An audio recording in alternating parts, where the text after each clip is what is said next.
Hello everyone, it's Elisa and welcome back for another edition of Organizing Your Digital Life. I'm going to go back to email and that idea of inbox zero just quickly here. I think this might be the last one, and I also will talk about creating a task list out of your email. So let's start with Boomerang. So Boomerang for Gmail is a tool that you can add to your Gmail. Now, the thing is, it's not free, but there are some free elements to it that you can use. So you can try it out and see if you like it.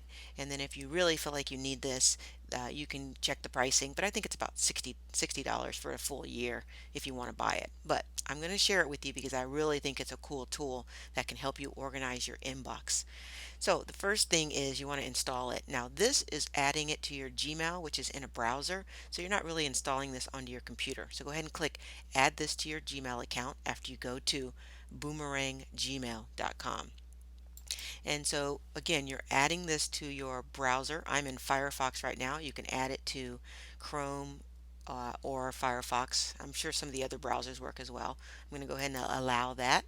And as you can see, boom, it's done. Just hit install. And there it is. Boomerang for Gmail has been installed successfully. Now I'm going to go ahead and X that out. And to check it, I'm just going to go into my add-ons. And then you can see right here, the very first add-on that I have is here. So if I want to get rid of it, I can disable it or I can remove it. Okay, so let's go into our inbox. And now you want to make sure that you refresh your inbox. And then you should see the little boomerang icon at the top here. So right here you can see that little colorful boomerang icon. And that means that Boomerang is ready to go. So what you're going to do is two things. When you go into an email that you want to deal with, and here's some spam in my inbox, I'm going to have to delete Mr. Elliott Mack. We all know how to do that, right? I can go into filter messages like this. I can block Elliott Mack if I want to. I can report spam, but all right, he's just trying to do his job. So anyway, I'll just use him as an example. Now, a couple of things that you can do. So I just open the email, and right now you can see I have a boomerang button at the top. If I hit that, I can have my options. Now, here's the thing. You have to decide what you want to do with this email. In this case, I'm going to pretend that I really am interested in this email, but I just don't have time to deal with it now. So I want to get it out of my inbox, and I want it to come back new in a different time. So I could say in an hour, I want this message to return to my inbox. In 4 hours, tomorrow morning, tomorrow afternoon, in 2 days, in 1 week. I can even select a specific time or I can do a random time. So by 5 p.m. today. And so what that does is it will resend this message back to your inbox when you're ready to deal with it. So it's kind of what we call when we did the inbox zero, it's the defer. I'm deferring the email. Now, the other thing I can do is if I choose to reply to the email, go ahead and hit reply. Now my inbox or my box opens up to type into, and you can see at the bottom I have some options. Now I can type a response and have that response be sent later because maybe I don't want to seem too eager and respond right away, and I'm just going to have it send out tomorrow morning. So I click it and it can say in an hour I want you to send this message, in 2 hours, in 3 hours, in 1 week. Again, same. Okay, and then once I decide that, that message will be then saved in my inbox and it will be then sent to Elliot when it's ready to go. I can also boomerang this back from here. So the same options that I had up here, I can have down here as well. So I can say boomerang this back in 2 days, but the reason why you have it in here is if you send an email reply, it'll still come back as a reply.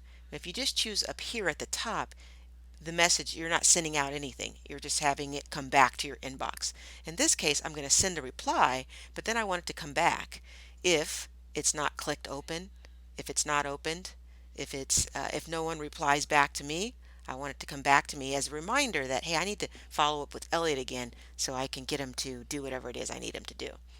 Okay, so and then regardless just means that you want to reply, but then you still want this email to pop back in your inbox again in 2 days or whatever specified time you chose. Okay, so that's what happens with Boomerang. So very helpful. I think for the free, you can do that like 10 times. And if you want more, then that's when you have to pay. Okay, so one other thing is, if you're not familiar with it, up here when you click on the down arrow for mail, you can access your contacts and your tasks. And by accessing your task, you get this little window that pops up and has your little task bar. Now don't laugh at my task because it's summertime, so I'm not really working. I'm only working for you. But I have all of these strange tasks on here, like install roof rack, fill propane tanks, which I've done already.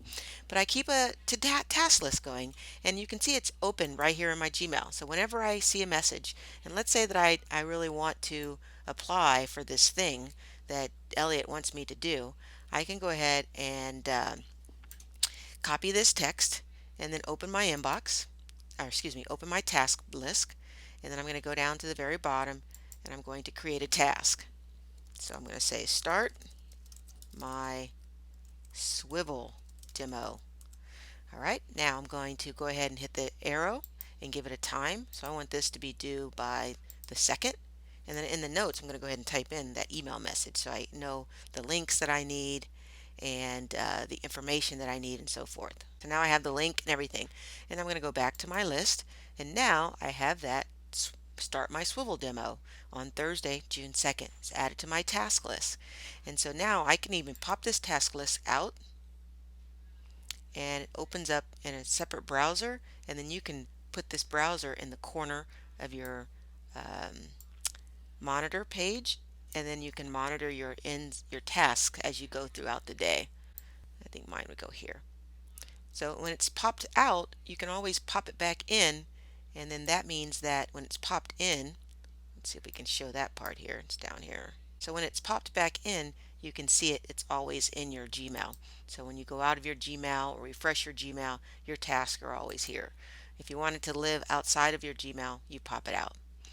Okay, so that's pretty much it for this day's Your Digital Life. I hope you enjoyed it, and let me know if you have any questions.